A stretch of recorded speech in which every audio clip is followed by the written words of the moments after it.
दोस्तों नमस्कार। आज की वीडियो में हम प्रश्नावली 4.3 में क्वेश्चन नंबर 1 को हम सॉल्व करेंगे। यदि निम्नलिखित द्विघात समीकरण के मूलों का अस्तित्व हो तो इन्हें पूर्ण वर्ग बनाने की विधि द्वारा ज्ञात कीजिए। दोस्तों क्वेश्चन नंबर 1 के अंदर हमें 4 क्वेश्चन पूछे गए हैं, जिसके पहले और सेकंड क्वेश्चन को हमने पिछली वीडियो में हमने सॉल्व कर लिया है। आज की वीडियो में हम क्वेश्चन नंबर 3 क्वेश्चन नंबर 4 को हम सॉल्व करेंगे। तो क्वेश्चन नंबर 1 का जो थर्ड है, 4x² प्लस 4√3x प्लस 3 = 0। हमें इसे पूर्ण वर्ग बनाने की विधि द्वारा हमें सॉल्व करना है। तो दोस्तों इस विधि में हम क्या करते हैं, सबसे पहले हमको देखना होता है जो हमारा चर है x², इसके आगे जो भी संख्यात्मक मान होता है, जैसे यहाँ पे 4 है, इसका भागा हमें तीनों ही पदों में देना होता है। तो हम क्या करेंगे, x² बट्टे 4 प्लस 4√3/4 x प्लस 3/4। 4 से 4 कैंसिल हो जाएगा, इस 4 से ये 4 कैंसिल हो जाएगा, = 0। x² प्लस यहाँ से क्या बचा, x = दोस्तों आगे क्या करते हैं, ये जो हमारी संख्या है इसको आप स्थिरांक कहते हैं। दोस्तों इसको आप नियतांक भी कह सकते हैं, स्थिरांक भी कहते हैं। यानी कि जिस नियतांक के साथ चर ना हो। यहाँ पे देखेंगे, यहाँ पर भी x चर है, यहाँ पर भी चर हमारा x है, लेकिन यहाँ पे हमारा चर नहीं है, तो इसको हम स्थिरांक कहते हैं। इसको हमें बराबर के इस तरफ लेकर के जाना होता है, तो ये हो जाएगा -3/4।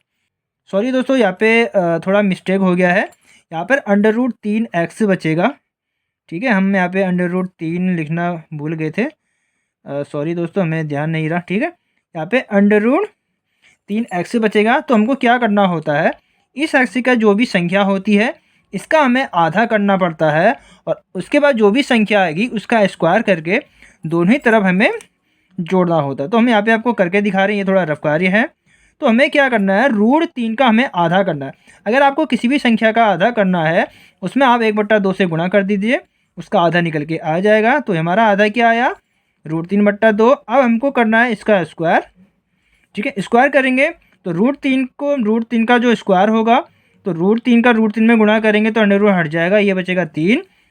नीचे 2 का हम स्क्वायर करेंगे तो 2 दूनी 4, तो 3/4 को हम दोनों ही पक्षों में जोड़ देंगे। तो x² प्लस √3x प्लस 3/4 बराबर 3/4 माइनस 3/4। ठीक है, ये वाला हमने यहाँ लिख लिया है, इसको हमने पहले लिख दिया। तो दोनों पक्षों में हमने जोड़ दिया है। अब हम इसको सॉल्व करेंगे। दोस्तों ये देखिए, ये x² है, x² का वर्गमूल x, आप इसको आप छोड़ दीजिए। ठीक है, इसको हम देखते हैं 3 का वर्गमूल होता है, नहीं होता है, तो हम इसको लिखेंगे √3/4 का वर्गमूल होता है 2। यहाँ पर चिन्ह हमारा प्लस का, तो प्लस का हम चिन्ह लगा देंगे, इसका हम कर देंगे स्क्वायर। दोस्तों आप इस समीकरण को जरा ध्यान से देखिए, a + b की होल स्क्वायर का फॉर्मूला यहाँ पे बनता है। जब आप a + b के होल स्क्वायर के फॉर्मूले से इसको खोलेंगे तो आपका यही समीकरण बन के आ जाएगा। तो हम इस पूरे समीकरण को हम x प्लस √3/2 का होल स्क्वायर भी लिख सकते हैं। ठीक है, आगे हमारा यहाँ पे क्या आएगा, एलसीएम आ जाएगा 4, यहाँ पे क्या होगा 3 - 3, 3 से 3 कट जाएगा, क्या बचेगा 0/4। तो हमारा आगे क्या आया, ये पूरी इक्वेशन हमारी आ गई है 0। दोस्तों अब हम क्या करेंगे, दोस्तों हमारे पास जो इक्वेशन आई है, चलिए दोस्तों हम आपको थोड़ा समझने में भी प्रॉब्लम हो जाएगी। तो हमारे पास इक्वेशन आई है x प्लस √3/2 का स्क्वायर बराबर 0/4। ठीक है, अब हमको दोस्तों इसका अगर स्क्वायर हटाना है, तो जब हम किसी संख्या का स्क्वायर हटाते हैं तो बराबर के सामने जो भी संख्या होता है हमको उसको अंडर रूट कर लेना होता है। तो हमारा आएगा x प्लस √3/2, हमको तो उसका स्क्वायर हटाना है, तो इस पूरे का हम अंडर रूट कर देंगे। ठीक, तो हमारा क्या आएगा 0, इसका √4 का वर्गमूल हम करेंगे तो आ जाएगा 2। तो बराबर हमारा क्या आएगा दोस्तों, आप 0 में किसी भी संख्या का गुणा करो या भागा करो, हमारा आना 0 ही है। दोस्तों यहाँ पर मैंने 0 इसलिए कैंसिल कर दिया, हो सकता है कि आप कंफ्यूज हो जाए, क्योंकि हम 0 का अंडर रूट करते तो भी हमारा 0 ही आना था। इसलिए मैंने आपको समझाने के लिए इस तरीके से मैंने आपको 2 स्टेप में यहाँ पे समझाया। ठीक है, आई होप आपको समझ में आया होगा। अगर आप यहाँ पे डायरेक्टली 4 का 0 कब कर लेंगे, और फिर अगर आप ये स्टेप भी फॉलो करेंगे, फिर भी आपका 0 ही आने वाला है। ठीक है, अब दोस्तों हमारे पास आया है, इसको हम बराबर के स्थल लेकर के जाएंगे, x बराबर दोस्तों बराबर के इस तरह के जाएगा तो यह आ जाएगा माइनस का √3/2। दोस्तों हमारा एक मूल तो हमको मिल चुका है, दूसरा मूल कैसे मिलेगा? क्योंकि दोस्तों आपने देखा होगा जब हम अंडर रूट हटाते तो अभी प्लस और माइनस का चिन्ह लगा होता है, लेकिन हमें बराबर के इस तरह हमारा आया है 0। तो हमारा जो दूसरा मूल होगा वह भी दोस्तों हमारा माइनस का √3/2 ही निकल के आएगा, क्योंकि हमारे पास क्या संख्या बचती है? प्लस √3/2 बराबर हमारा 0 है। हम बराबर के इस तरह के लेके जाएंगे तो माइनस है, तो पहला वाला भी हमारा माइनस √3/2 है और दूसरा मूल भी हमारा √3/2 है। अब हम नेक्स्ट क्वेश्चन को देखते हैं। फोर्थ जो हमारा क्वेश्चन है 2x² + x + 4 = 0। तो हम यहाँ पे क्या करेंगे, x² के आगे हमारी क्या संख्या है? 2 है, तो 2 का भाग हम तीनों ही पदों में हम देंगे प्लस x/2 + 4/2 = 0। 2 से 2 कैंसिल हो जाएगा, इससे ये कट जाएगा 2 बार। तो हमारा क्या आएगा? हमारा वहाँ पे बच जाता है x² + x/2 + 2 = 0। अब हम क्या करेंगे, ये जो हमारा 2 है इसको हम बराबर के इस तरफ लेकर के जाएंगे, तो हमारा क्या बचेगा? x² + x/2, हम इसको बराबर के इस तरफ के जाएंगे तो ये हो जाएगा -2।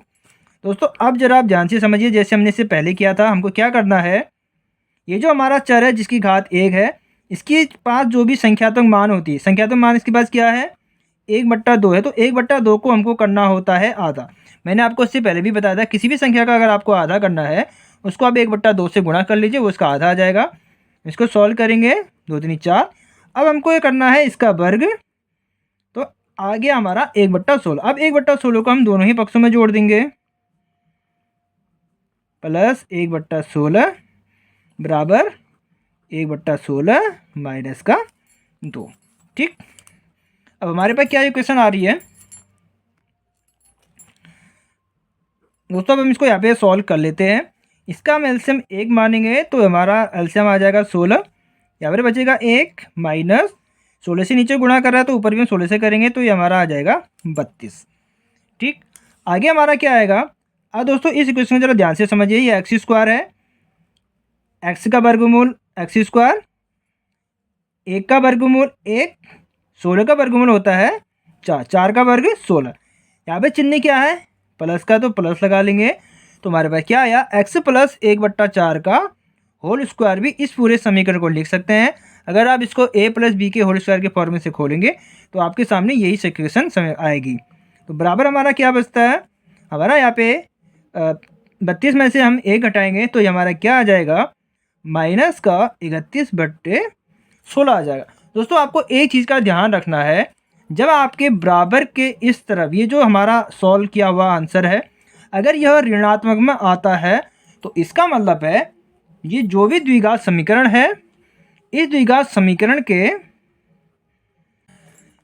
समीकरणों के मूलों का कोई अस्तित्व नहीं है। इसका मतलब है दोस्तों, ये जो मैं द्विघात समीकरण दी थी क्वेश्चन नंबर 4 में, 2x² + x + 4 = 0, इस द्विघात समीकरण के मूलों का कोई भी अस्तित्व नहीं है। या आप ऐसे भी समझ सकते हैं कि इस द्विघात समीकरण का कोई भी हल निकल के नहीं आएगा। उसका जो कारण है, यह जो हमारी संख्या आई है वह दोस्तों ऋणात्मक में है। अगर आपकी ये संख्या 0 भी अगर आती है, जैसे इससे पहले जो हमने क्वेश्चन किया था क्वेश्चन नंबर 3, हमारे बराबर इस तरफ आया था 0, अगर 0 भी आती है तो उस द्विघात समीकरण का हल होगा।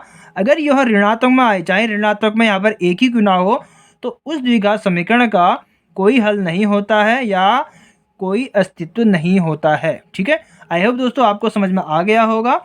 तो दोस्तों आज की वीडियो में इतना ही, मिलते हैं नेक्स्ट वीडियो में।